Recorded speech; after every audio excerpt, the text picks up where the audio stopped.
चलिए भाई, आपका एक बार फिर से आपका स्वागत है आपके अपने ई लर्निंग प्लेटफॉर्म पर बायोलॉजी टीचर। आज हम लोग डिस्कस करने वाले हैं क्लास 11 का बायोलॉजी का chapter second biology classification. Biology classification वास्तव में है क्या और क्यों इसकी जरूरत पड़ी, थोड़ा सा इसके बारे में इंट्रोडक्शन टाइप देखने का प्रयास करते हैं, आप लोग इसको समझने का प्रयास। तो biological classification is the scientific procedure scientific process of arranging organisms into groups and the subgroups on the basis of similarities and dissimilarity, and the placing the organism in a hierarchy of categories.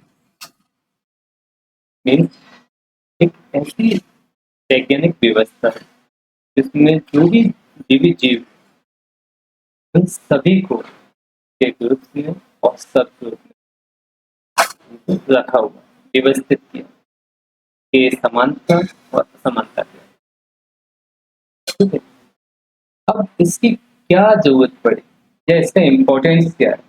देखिए, पूरी classification है, इसका क्या importance of the classification. It is not possible to study every organism. हर एक organism को हम लोग स्टडी नहीं कर सकते। स्टडी ऑफ वन और two organism of a group gives the sufficient information about the essential feature of the group. हर ऑर्गेनिज्म की हम लोग स्टडी नहीं कर सकते। उसके लिए क्या करना पड़ेगा, हमको सारे के सारे ऑर्गेनिज्म को, जितने भी जीवित जीव हैं, उनको सबको ग्रुप्स में उनकी जितनी भी हमारे पास इंफॉर्मेशन है या फिर उनकी जो भी जरूरत की इंफॉर्मेशन या फीचर्स हैं उनके हिसाब से अरेंज। इसकी हेल्प से हम लोग आइडेंटिफाई कर सकते हैं न्यू ऑर्गेनिज्म। न्यू ऑर्गेनिज्म का आइडेंटिफिकेशन है उसमें हमको help, identification of the new organism. एक ऑर्गेनिज्म अगर होता है तो उसका दूसरे ऑर्गेनिज्म के साथ में क्या रिलेशनशिप होता है और वो ऑर्गेनिज्म दूसरे ऑर्गेनिज्म से किस प्रकार डिफरेंस होता है, इसके बीच में भी हमको यहाँ पर जानकारी मिलती है बायोलॉजिकल क्लासिफिकेशन। एक अगर ऑर्गेनिज्म कोई है, प्रेजेंट टाइम में कोई ऑर्गेनिज्म अगर है या कोई ऑर्गेनिज्म नहीं है, तो उसके बारे में the organism of past can not be studied without the proper system of the classification. किसी भी ऑर्गेनिज्म का बीता हुआ कल अगर हमको पता हो करना है तो उसके लिए हमारे पास एक इंफॉर्मेशन होनी चाहिए और उसके लिए हमको सारे के सारे ऑर्गेनिज्म को हमको अरेंज करने की व्यवस्था होनी चाहिए। इसी अरेंजमेंट को या व्यवस्थित करने को हमने क्या किया है, क्लासिफिकेशन। क्योंकि बायोलॉजिकल क्लासिफिकेशन है, जीवो क्लासिफिकेशन। इस कंडीशन में हमने क्या किया है कि सारे के सारे ऑर्गेनिज्म जितने भी हैं उन सबको, जीवित ऑर्गेनिज्म को हमने क्या किया, क्लासिफाई। आई थिंक तो थोड़ा सा आगे बढ़ सकते। अगर हम लोग क्लासिफिकेशन देखें तो उसके कितने टाइप से हम लोग डिवाइड कर सकते हैं। तो फर्स्ट है आपका क्या, आर्टिफिशियल क्लासिफिकेशन। फर्स्ट क्या है आपका, आर्टिफिशियल क्लासिफिकेशन। ठीक है, सेकंड क्या है, natural system, and the third is the phylogenetic system of the classification. इस टाइप में हम लोग पूरा का पूरा बायोलॉजिकल क्लासिफिकेशन को हम लोग डिस्क्राइब कर सकते हैं। थोड़ा सा अगर हम तो आगे बढ़े तो फर्स्ट है आपका क्या, artificial system of classification. Artificial system of classification को हम लोग देखें तो इसमें क्या किया था कि पूरे के पूरे जो भी लिविंग वर्ड था, लिविंग जीव था, जो भी उसको सबको हमने उसके मॉर्फोलॉजिकल कैरेक्टर के बेस पर, कौन से कैरेक्टर के बेस पर, जो अगर देखें तो उसके जो मॉर्फोलॉजिकल कैरेक्टर है ना, मॉर्फोलॉजिकल कैरेक्टर के बेस पर हमने उसको पूरे के पूरे को दो भाग में बांटा। एक ऑर्गेनिज्म ऐसा है जिसके अंदर फ्लावरिंग होती है और एक ऑर्गेनिज्म ऐसा है जिसके अंदर फ्लावरिंग नहीं होती। एक फ्लावरिंग होती है और इसके अंदर फ्लावरिंग नहीं होती। तो वो कौन सा, एक आपका एनिमल है, दूसरा क्या है आपका प्लांट है। आपका एनिमल, दूसरा क्या है प्लांट, और एनिमल में हम उसको अब इसको देने वाले कौन आते हैं, तो देने वाले कोई बहुत बड़े वैज्ञानिक जिनको हम लोग बायोलॉजी का पितामह भी बोल सकते हैं, यही हम, उनका नाम है क्या, अरिस्टोटल, या फिर हम लोग अरिस्टो। वर्गीकरण कहते हैं। सेकंड है आपका natural system of classification. Second क्या है आपका natural system of classification. I think आप सबको आवाज मेरी क्लियर आ रही है। Sorry. Takes into the consideration comparatively study of the number of characters so as to be bring out natural similarities and dissimilarities and the natural relationship and the organism. First time इसने introduce किया था Bentham and hawker. उनकी similarity और dissimilarities के base पे, उनके numbers के base पे जो भी लिविंग वर्ड्स था तो उन्होंने क्लासिफाई किया। नंबर ऑफ कैरेक्टर मतलब काफी कैरेक्टर थे यहाँ पे जिन्होंने के बेस पे हमने क्या किया था, जो कि एक नेचुरल सिमिलरिटीज थे, जो कि ऑन बर्थ प्लांट हो चाहे एनिमल हो के अंदर आ रहे थे, उसके बेस पे क्या किया था बेंथम ने पूरा का पूरा लिविंग वर्ल्ड को, जीवित जगत को क्लासिफाई किया। के बीच में क्या सिमिलरिटीज है क्या सिमिलरिटीज नहीं, इन सबको उन्होंने अपने क्लासिफिकेशन में इंक्लूड। थर्ड है आपका क्या phylogenetic system of classification. Phylogenetic system of classification पूरा का पूरा जो फाइलोजेनेटिक सिस्टम ऑफ क्लासिफिकेशन है वो बेस्ड है किसका, evolution relationship. Evolution relationship of organism. जितने भी ऑर्गेनिज्म है उनके बीच में विकास के साथ साथ में क्या संबंध बना, एक ऑर्गेनिज्म का दूसरे ऑर्गेनिज्म के साथ में, इवोल्यूशन के साथ में क्या क्या मतलब डेवलपमेंट के साथ साथ में संबंध स्थापित के बेस पर फाइलोजेनेटिक क्लासिफिकेशन। ठीक है भाई, इसको इंट्रोड्यूस करने वाले एक बहुत महान वैज्ञानिक थे, उनका नाम था एंगलर एंड टर्टन। तो जब भी अर्थ पे जो ऑर्गेनिज्म आए वो जैसे आज दिख रहे हैं वैसे पहले नहीं थे। स्टार्टिंग में जीव जब बने थे वो एक सिंगल सेल के फॉर्म में बने, और आज एक मल्टी सेलुलर ऑर्गेनिज्म अगर है आपके सामने, चाहे वो प्लांट के फॉर्म में हो चाहे वो एनिमल के फॉर्म में, दोनों ही कंडीशन में उनका नेचर के साथ में और एक दूसरे के साथ में, विकास के साथ में, इवोल्यूशन के साथ में रिलेशनशिप बना है। कौन सा है आपका इवोल्यूशन रिलेशनशिप है phylogenetic of classification. Engler Prantl and Hutchinson also इसको क्लासिफाई। अब इसके बेस पे थोड़ा सा हम लोग आगे और देखेंगे। तो अब आता है तो kingdom system of classification. Kingdom system of classification देखेंगे। किंगडम सिस्टम ऑफ क्लासिफिकेशन क्या है भाई, कि सबसे पहले पूरा का पूरा जो लिविंग वर्ड था, पूरा का पूरा जो जीवित जगत था, तो हमने दो भागों बांटा। तो प्लांटी में कौन सा एनिमल, फिर उसके बाद और स्टडी हुई है। स्टडी के बाद में हमने पाया कहते हैं कि प्लांट एनिमल के बीच में और भी ऐसा है, तो प्लांट और एनिमल की कहीं ना कहीं एक स्टार्टिंग फॉर्म को देखा, प्लांटी, प्रोटिस्टा एंड एनिमलिया। फिर इसके बाद में महान वैज्ञानिक आए जिनका नाम था आर एच, और आर एच का साहब ने क्या किया था, पूरे के पूरे जो लिविंग वर्ल्ड था, जीवित जगत था, जो जीव जगत था, वो पूरे के पूरे जीव जगत में 5 classified. First is mall notice था fungi, plantae and animal, 5 class में क्लासिफाइड। तो इस टाइप से आर एच व्हिटेकर साहब ने पूरे के पूरे लिविंग वर्ल्ड को 5 क्लास में डिवाइड कर, मोनेरा, प्रोटिस्टा, फंजाई, प्लांटी और जो आर एच व्हिटेकर जो काम कर गए हैं उसी को हमको थोड़ा सा पढ़ना।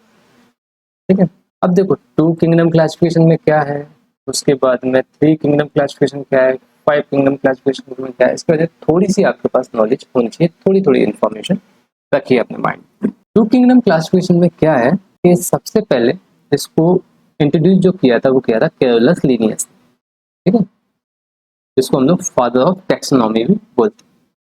तो हम लोग क्या बोलेंगे, फादर ऑफ टैक्सोनॉमी भी हम लोग बोलते हैं इनको, कैरोलस लिनियस, ठीक है। और इन्होंने क्या किया था, इन्होंने पूरे के पूरे लिविंग वर्ड्स को जो डिफ्रेंशिएट किया था वो सेल के ऊपर पाई जाने वाली एक लेयर या एक प्रोटेक्टिव कवरिंग जिसको हम लोग सेल वॉल कहते हैं, उसके बेस पे बात।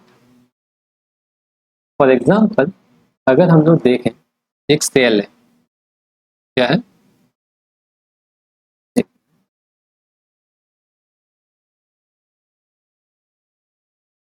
एक सेल है, उसके ऊपर कोई कवरिंग अगर है इसके ऊपर, तो वो तो कौन सी हो गई, प्लांट सेल हो गई। कोई अगर कोई सेल और है जिसके ऊपर क्या है, जो सेल वॉल,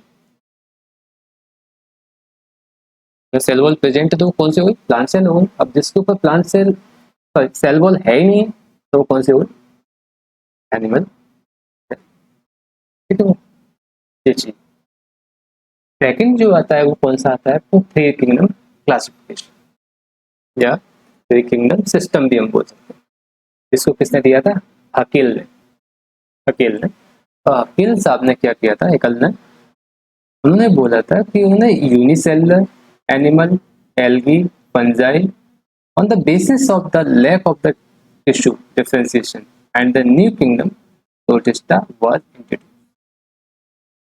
यहाँ पे एक नया ही किंगडम निकल के आया है जिसको हमने बोला है क्या, प्रोटिस्टा।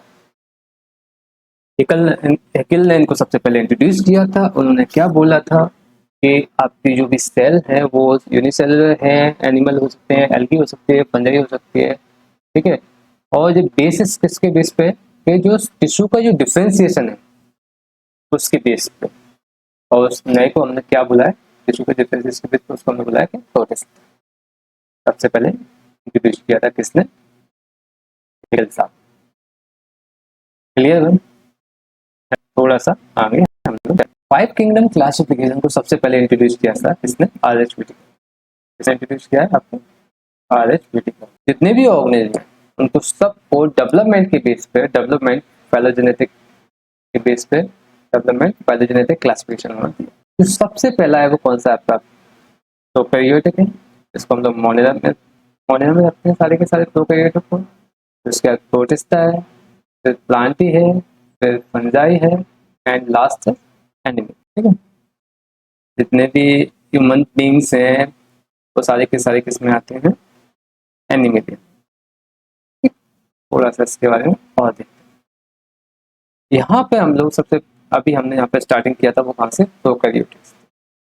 प्रोकैरियोटिक को थोड़ा सा हम लोग समझें। तो प्रोकैरियोटिक है, प्रोकैरियोटिक को अगर बात करें हम लोग, यानी कि मोनेरा की अगर बात करें, तो मोनेरा में सारे के सारे क्या आते हैं, मोनेरा में सारे के सारे क्या आएंगे आपको, ऑल प्रोकैरियोटिक, सारे के सारे किस में आएंगे, मोनेरा। चाहे वो आपका माइक्रोप्लाज्मा हो, क्या हो सकता है, माइक्रोप्लाज्मा हो सकता है, बैक्टीरिया हो सकता है, एक्टिनोमाइसिटीज हो सकता है, एंड द साइनोबैक्टीरिया, कुछ भी हो सकता है।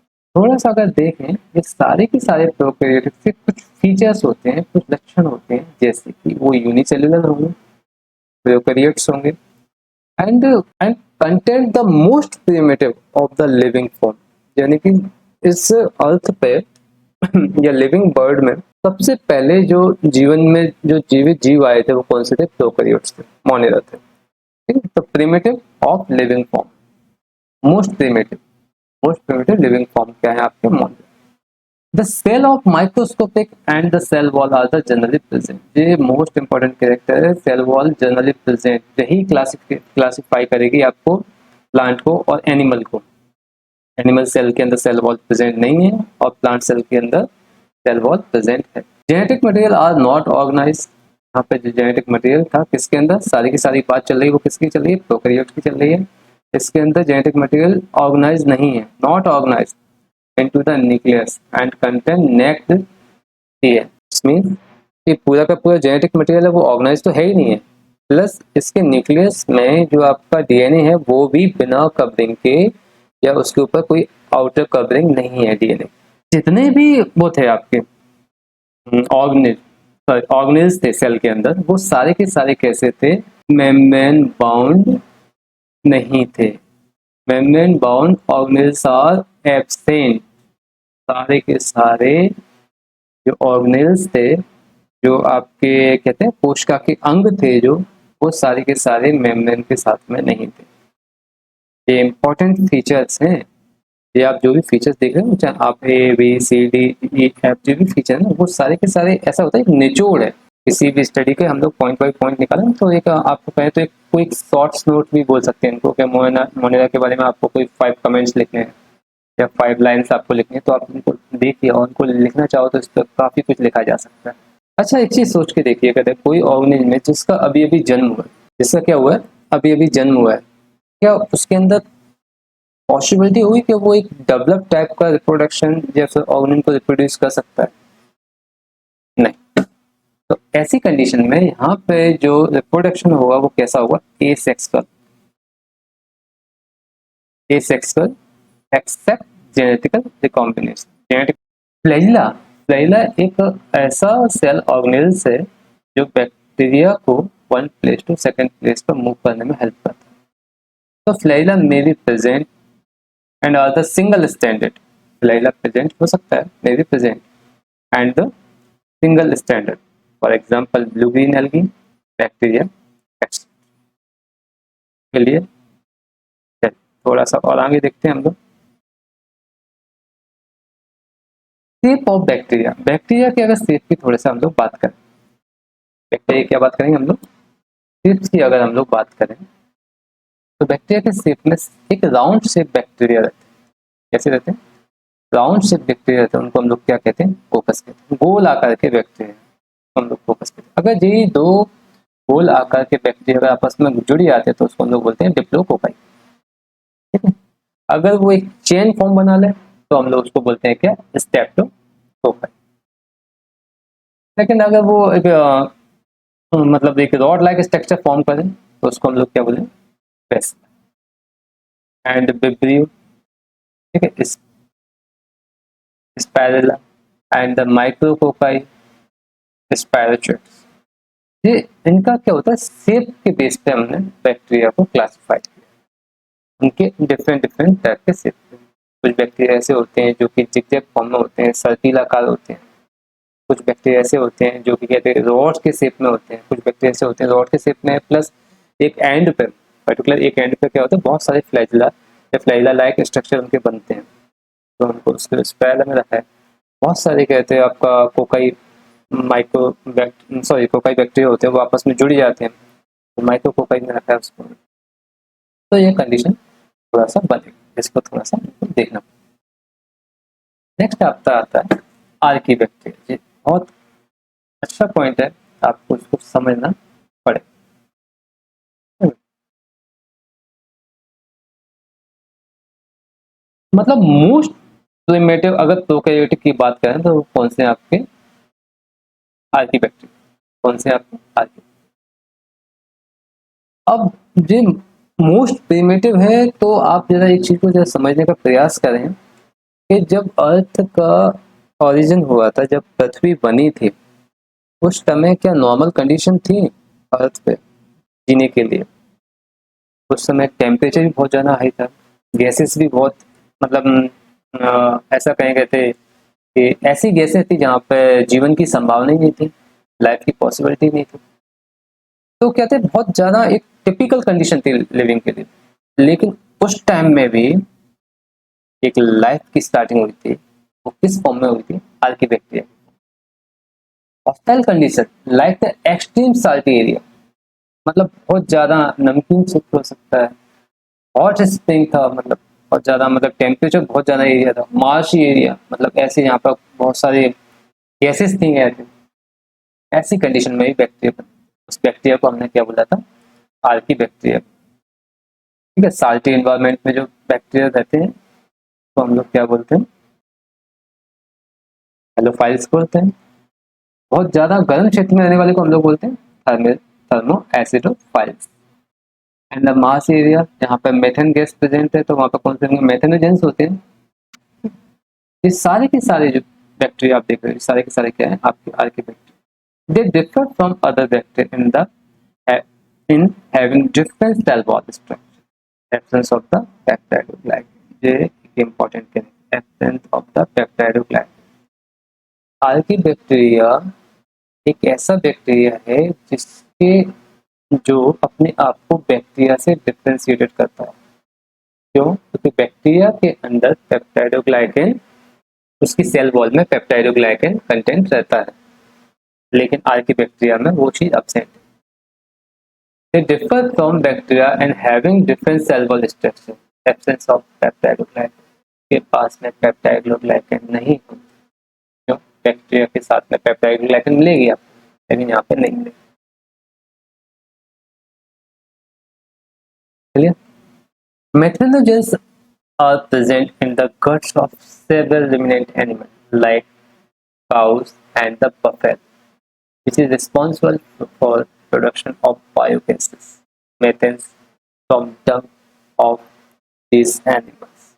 मतलब रुमिनेंट एनिमल्स होते हैं, एक रुमिनेंट एनिमल ऐसे जानवर कह सकते हैं, ऐसे चार पैर वाले बोल सकते हैं जो उनकी गट्स होते हैं, गट्स मतलब उनकी आंतें हों, वहां पे कुछ माइक्रो ऑर्गेनिज्म प्रेजेंट है, इनको हम लोग क्या बोलेंगे, मेथेनोजेंस बोलते हैं।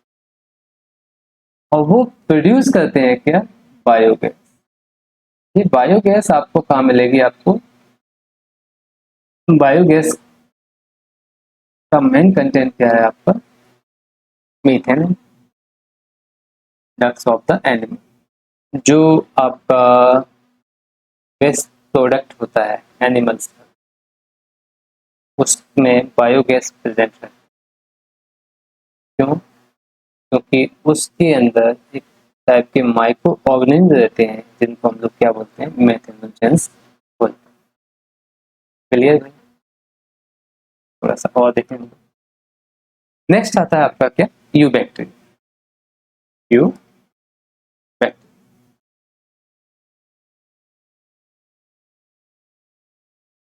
दे आर कॉल्ड ट्रू बैक्टीरिया। इनको हम लोग क्या कहते हैं, एक रियल वाले बैक्टीरिया कहते हैं। इनके पास में क्या होती है, रिज्ड सेल वॉल होती है, content rigid wall. Motor, if motile content flagella, अगर ये चलने वाले हैं तो उनके पास में क्या फ्लैजिला प्रेजेंट होगा। साइनोबैक्टीरिया और blue green algae gram positive photosynthetic bacteria. एक वर्ड जो है बहुत इंपॉर्टेंट है, साइनोबैक्टीरिया हुआ, ब्लू ग्रीन एल्गी हुई, ये सारे के सारे कैसे होते हैं, ग्राम पॉजिटिव होते हैं। ग्राम पॉजिटिव और ग्राम नेगेटिव जो बात है ना, वो हम लोग ऐसे समझो, किसी भी माइक्रो ऑर्गेनिज्म के साथ में हम लोग उसको कलर करते हैं, स्टैंड करते हैं, तो वो पर्टिकुलर एक कलर ले ले, ठीक है, तो उसको हम लोग ग्राम पॉजिटिव, और कलर ना ले तो वो gram negative. For example bacteria के अगर केस में अगर हम लोग बात करें, कोई बैक्टीरिया जो अगर स्टैंड करने पर पिंक या रेड कलर का अगर दिख रहा है तो वो कैसा है, ग्राम नेगेटिव है। लेकिन वहीं अगर वो पर्पल या फिर ब्लू कलर का अगर आपको शो ऑफ हो रहा है कहते हैं, तो पर्पल कलर बेसिकली कहते हैं, तो वो कौन सा आपका, ग्राम पॉजिटिव। तो साइनोबैक्टीरिया और ब्लू ग्रीन एल्गी जो होते हैं वो कैसे होते हैं आपके, ग्राम पॉजिटिव होते हैं, फोटोसिंथेटिक होते हैं क्योंकि इनके अंदर फोटोसिंथेटिक पिगमेंट प्रेजेंट होते हैं। और बैक्टीरिया है जब they content chlorophyll a and the carotenoids. देखो अगर ये फोटोसिंथेसिस कर रहे हैं तो इनके पास में क्लोरोफिल तो प्रेजेंट होगा, और कैरोटीनॉइड्स भी पाए जाते हैं। कैरोटीनॉइड्स भी क्या होते हैं आपके, कलर पिगमेंट्स ही हैं।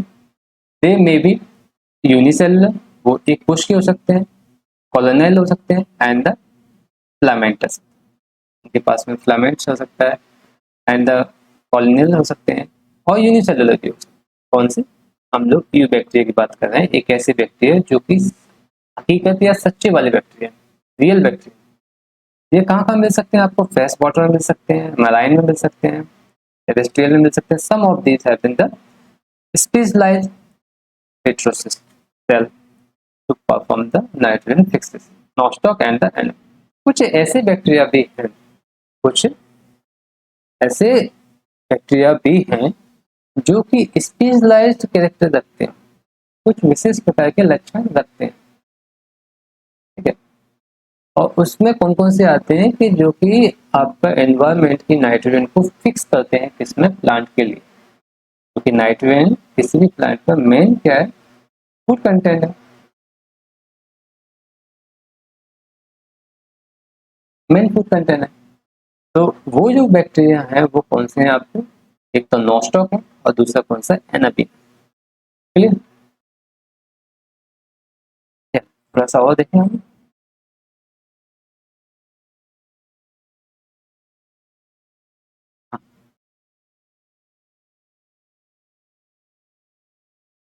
Chemosynthetic bacteria oxidize inorganic substance like nitrate, nitrite and the ammonia. Chemosynthetic bacteria एक ऐसे बैक्टीरिया जो किसी न किसी टाइप का केमिकल का फॉर्मेशन कर रहे हैं, ठीक है। Chemosynthetic bacteria oxidize inorganic substance, मतलब नाइट्रेट, नाइट्राइट, अमोनिया, इनको सबको ऑक्सीडाइज करने का काम करे। कौन सी बैक्टीरिया, वो स्पेशल टाइप की बैक्टीरिया, उनका नाम है क्या, कीमोसिंथेटिक बैक्टीरिया। प्रोड्यूस एनर्जी, जब ये इसको ऑक्सीडाइज करेंगे तो वहां पे क्या होगी, एनर्जी प्रोड्यूस होगी। जब एनर्जी प्रोड्यूस होगी तो वहां पे क्या होगी, नाइट्रोजन साइकिल क्या होगी, रिसाइकिल फॉर्म में, रिसाइकिल नाइट्रोजन, फॉस्फोरस, सल्फर, सारी की सारी गैसेस है क्या होती है, रिसाइकिल फॉर्म में चलने लगे, ठीक है भाई। थोड़ा सा अगर देखें तो heterophilic bacteria are most abundant and help the decompose. ये वर्ड बहुत important, heterotropic bacteria, abundant and as the decomposer, बड़ी मात्रा में अगर कोई भी डिकम्पोज करने का, सड़ाने गलाने का जो काम कर रहे हैं वो कौन से heterotrophic bacteria. They helpful in the produce of the curd, antibiotic and the fixing net leguminous plant. इसकी आपके लिए किस प्रकार से हेल्पफुल है, आपका कर्ड के लिए, एंटीबायोटिक फॉर्मेशन के लिए and the nitrogen fixation. Nitrogen fixing काम मिलता है आपको लेगुमिनस प्लांट, एक ऐसे प्लांट जिनके जड़ों में गांठें पाई जाती हैं, वो लेगुमिनस प्लांट होते हैं। ज़्यादातर जो दाल कुल वाले पौधे होते हैं उनके अंदर नाइट्रोजन फिक्सेशन का रहता है, क्योंकि रूट जो होती है उसमें रूट नोड्यूल्स फॉर्मेशन होता है। रूट नोड्यूल्स फॉर्मेशन की वजह से क्या होती है, यहाँ पे जो आपका एक सिम्बायोटिक बैक्टीरिया होता है जिसका नाम होता है राइजोबियम। राइजोबियम क्या करता है, जो एनवायरनमेंट की नाइट्रोजन जो सॉइल के अंदर होती है उसको फिक्स करके नाइट्रेट नाइट्राइट में कन्वर्ट करके एक प्लांट को प्रोवाइड करता है। और जो नाइट्रोजन जो होती है वो प्लांट इजीली अपटेक कर लेता है, क्योंकि सॉइल के अंदर जो नाइट्रोजन होती है वो प्लांट उसको इजीली अपटेक नहीं कर पाता है। उसको कन्वर्ट करने का काम कौन करता है, आपका राइजोबियम करता है। वो प्रेजेंट कहाँ होती है, लेगुमिनस प्लांट की जो रूट नोड्यूल्स होते हैं, पेड़ों के अंदर जो गांठें पाई जाती है वहाँ मिलेगा आपको, ठीक है भाई। कभी कभी अगर मौका मिले ना तो कोई ऐसा आप देखना, जो दाल कुल के पौधे जो होते हैं, लेगुमिनस प्लांट जो होते हैं, उनको किसी पौधे को उखाड़ के देखना, उसकी जड़ों में देखना, कई जगह पर छोटा छोटा सा वो उभरी हुई होती है, थोड़ा सा उसकी सरफेस कैसी होती है, थोड़ी सी उठी हुई होती है। तो वो क्या होते हैं आपके, वही नोड्यूल्स होते हैं जिनके अंदर राइजोबियम बैठा होता है। राइजोबियम क्या करता है, कहते हैं उसको रहने के लिए जगह चाहिए, तो लेगुमिनस प्लांट क्या करते हैं, उसको जगह देते हैं अपने पास। लेगुमिनस प्लांट क्या करते हैं, अपने उसको बोलते हैं आओ हमारे पास रहो, लेकिन हमारे लिए थोड़ा सा काम कर दो, ये नाइट्रोजन को कन्वर्ट कर दो। तो नाइट्रोजन को कन्वर्ट करने का काम कौन करता है, आपका राइजोबियम, ठीक है। Some of them are the pathogenic cause the disease like the cholera, typhoid, tetanus and the citrus cankers. कई ऐसे हेट्रोट्रॉपिक रहते हैं आपके बैक्टीरिया भी हैं जो आपके हेल्पफुल के साथ में आपको बीमारियां भी पैदा कर, हमको आपको बीमारियां पैदा, जैसे ह्यूमन की अगर बात करें, ह्यूमन की अगर बात करें तो ह्यूमन्स में आपका जैसे कोलेरा हुआ, आपका टाइफॉइड हुआ, टिटनेस हुआ, ये बीमारियां पैदा करते हैं। लेकिन अगर प्लांट की बात करें तो प्लांट में आपका जैसे कि नींबू है, सिट्रस है, तो उसके अंदर सिट्रस कैंकर एक बीमारी पैदा करते हैं, ठीक है। यहाँ से एक नया और ऑर्गेनिज्म आएगा जिसको हम लोग बोलते हैं माइकोप्लाज्मा। सबसे सिंपलेस्ट फ्री लिविंग, और अगर कोई प्रोकैरियोट्स की बात करें ना, जो कुछ टर्म्स है इसको आप इजीली अपने माइंड में रखिए। सबसे सिंपलेस्ट फ्री लिविंग ऑर्गेनिज्म अगर कोई है तो वो कौन सा है आपका फ्री लिविंग प्रोकैरियोटिक अगर कोई है तो वो कौन सा है आपका माइकोप्लाज्मा। कौन है वो आपका माइकोप्लाज्मा है।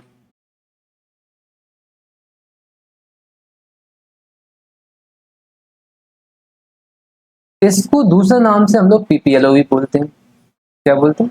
पीपीएलओ, प्लूरियो निमोनिया लाइक ऑर्गेनिज्म, एक ऐसा ऑर्गेनिज्म जिसके पास में सेल वॉल प्रेजेंट नहीं होती, lack of cell wall and can survive without oxygen. जो मोस्ट इंपॉर्टेंट कैरेक्टर है कि एक तो इसके पास सेल वॉल नहीं होगी और ये बिना ऑक्सीजन के भी जिंदा रह सकता है। मतलब यहाँ पे एनारोबिक कंडीशन वाली स्थिति भी आ गई, यानी कि यहाँ पे एक ऐसे बैक्टीरिया टाइप फॉर्मेशन होने लगे या फिर एक ऐसा ऑर्गेनिक फॉर्मेशन होने लगा यहाँ पे जिसको ऑक्सीजन की जरूरत ही नहीं है, बिना ऑक्सीजन के भी सर्वाइव करेगा, बिना ऑक्सीजन के भी रह सकता है।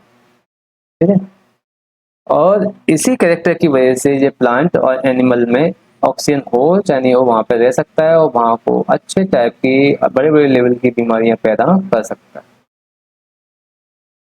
ठीक है भाई, चलिए थैंक यू।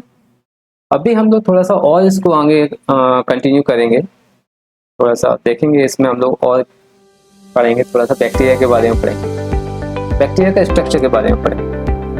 और जब बैक्टीरिया के स्ट्रक्चर के बारे में जब हम लोग पढ़ेंगे तो वहाँ से बहुत सी चीज़ें कवर होंगी।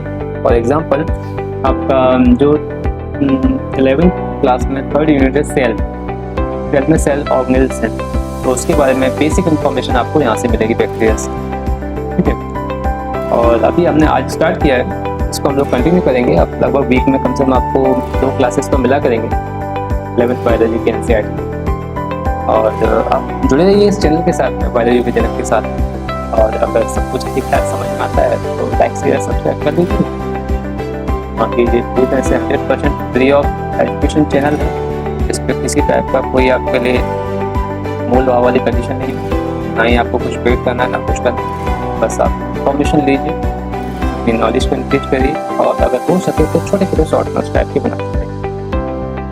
कुछ बच्चों की क्वेरी रहती है, शिकायत भी रहती है, ऐसा थोड़ा सा इंग्लिश हो रहा है, कुछ बच्चे बोलते हैं कुछ हिंदी हो रहा है, तो हम लोग ऐसा मानते हैं कि अंडरस्टैंडिंग की लैंग्वेज हिंदी हो चाहे इंग्लिश हो, वो आती है समझ। आप लोग कोशिश करेंगे तो पक्का समझ। ठीक है, इस कंट्री में हम लोग रह रहे हैं, एक बहुत बड़ा क्षेत्र है जो कि हिंदी भाषी है कहते हैं, तो वहाँ मुझे ऐसा नहीं लगता कि आपको हिंदी इंग्लिश में से कोई प्रॉब्लम आनी चाहिए। या अगर हम इंग्लिश मीडियम से हैं तो हमारी कहीं ना कहीं एक व्यवहारिक लैंग्वेज या फिर एक लोकल लैंग्वेज बोल सकते हैं वो हिंदी होती है। कंटेंट आपको दोनों लैंग्वेज में, जिसको आप इंग्लिश बोल सकते हैं। जुड़े रहिए बायोलॉजी विजनक के साथ। Thank you.